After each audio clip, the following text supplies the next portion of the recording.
What's up, YouTube? So, we're finally here. Miami Dolphins season opener. Can't wait. I'm putting this out pretty early in the morning. I'm sure some of this information will probably change by game time. Can't wait. Just want to kind of go over the injury reports. What I think the keys of this victory are. All those types of things. Let's go ahead and get into it. Starting off with the injury report because it is a lengthy one, which isn't really a surprise to this team, honestly. It is something that we kind of deal with on a regular basis. The Chargers, I may as well start with them because it's shorter.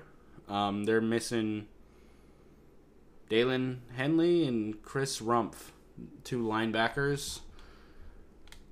And they have Darius Shepard and Andrew Trainer on injured reserve. Jalen Guyton and D lineman on physically unable to perform. So that's the Chargers injury report. Nothing too crazy. None of their major stars out. Dolphins much tougher. May as well start with injured reserve. I mean, we know these ones already. Keon Crossan, not as big of a deal. Robert Jones, potentially could be a big deal. He's our best backup guard, in my opinion. He'd be better than Liam Eichenberg as our starting left guard. So would Isaiah Wynn. I don't know why Liam Eichenberg is starting, but that's a whole different conversation. Jalen Ramsey, of course. Jeff Wilson ended up on IR, which is unfortunate. And Zeke Vandenberg, which I don't know if we didn't tell Zeke Vandenberg, hey man, you're not going to make this team, so you're injured. You're injured. So we can keep you for next year. Maybe. It kind of worked out that way. Then we have Nick Needham still on the physically unable to perform list, which is unfortunate. So it definitely leaves our cornerback room pretty empty. Elijah Campbell is still out at safety. Justin Bethel most likely isn't going to play either, just by the fact that we do have 6 corners active. We have Xavier Howard, Kader Kohu, Eli Apple, Cam Smith, Kelvin Joseph, and Perry Nickerson. I'm guessing that means Justin Bethel's not playing. Tight end, I don't know if Julian Hill will play or not. He's still listed as questionable. He did have limited participation all week. Maybe we have him active, but don't really use him. I mean, truthfully, if we just have to use Durham Smythe and Tyler Croft, I think that's fine at tight end. I don't think we necessarily have to rush Julian Hill back. I don't really think that's a massive deal. But as far as what we have to do with the players we've got, because I still think we can win this game, it's just going to be a lot tougher. This offensive line already has holes without Teron Armstead being hurt. But also we anticipated this, or at least as fans we did. The Dolphins really didn't invest in a really, really good swing tackle. Kendall Lamb is going to be filling in for Teron Armstead, and Kendall Lamb's looked pretty decent throughout the preseason, but it is going to be pretty rough having Kendall Lamb, Liam Eichenberg, and Austin Jackson all starting on your offensive line. That's pretty rough. Connor Williams and Robert Hunt will be fine. But as far as what I think we're going to have to do, we're going to have to find a way to run the football. Because the thing about the Chargers defense, if they can stay with a 2-man, with a 2-deep shell, they will do so. They will keep 2 safeties back, and they won't blitz everybody if they don't have to. They will stay a nickel, and they will keep 2 safeties back the whole game if you don't challenge them with the run. So we're going to have to find a way to do that. Luckily, it does look like we have Devon Achane and Savon Ahmed. It was kind of looking pretty dicey, so we have all 4 of our running backs, not counting Jeff Wilson. But we have Raheem Mostert, Savon Ahmed, Devon Achane, and Chris Brooks. We're going to have to find some way of having an effective ground game, because if guys like Joey Bosa and Khalil Mack can just tee off on Tua, we're going to be in for a rough day. So we're going to have to find a way to run the football against these guys. We have no choice. And as far as the passing game goes, I mean, this is kind of already what the Dolphins do anyway. We get rid of the ball very quickly.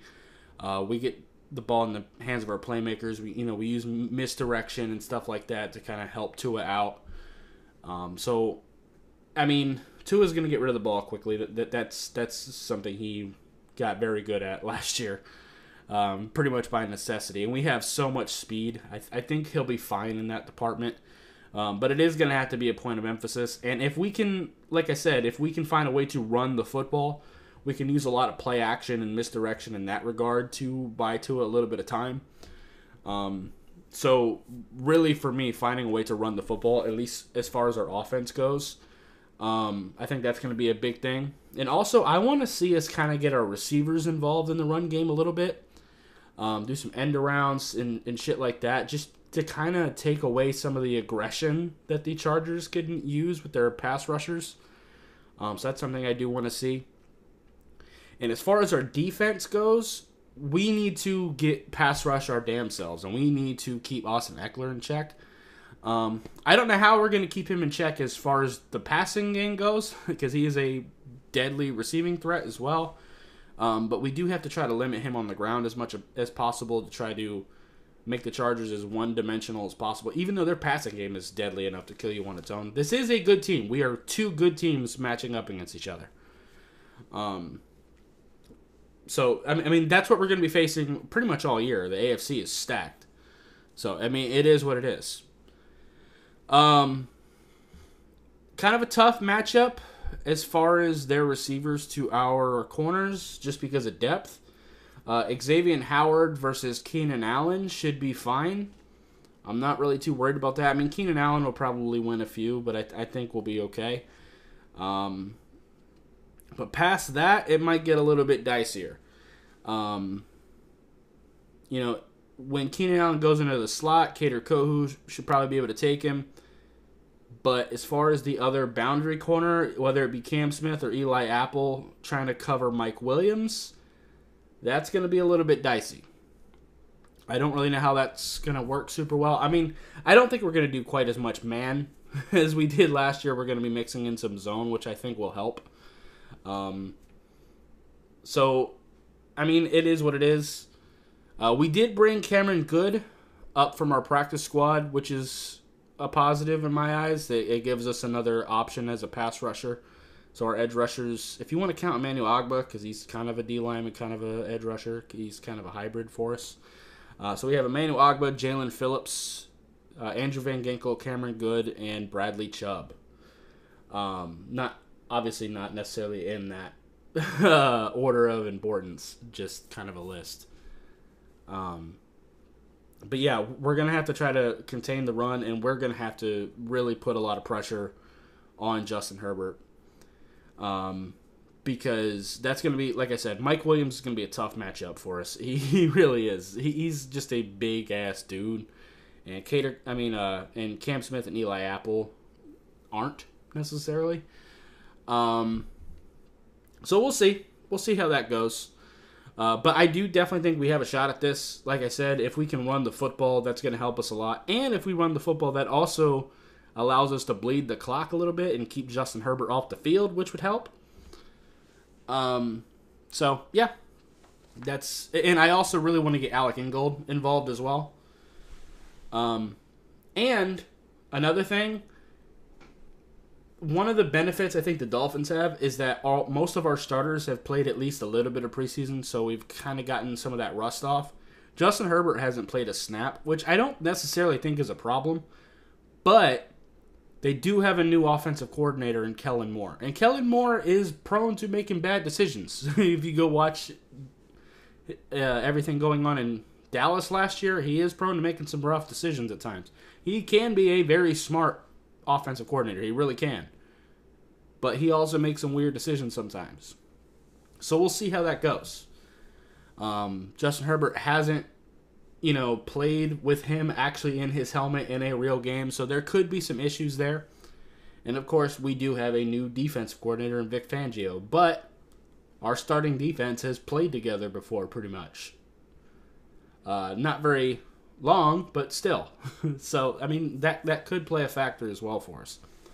So, anyway, that's going to be it for this video. If you liked it, appreciate hitting that like button. Have any questions or comments in the comments down below. Subscribe if you haven't already, and I'll see you next time. Bye, guys.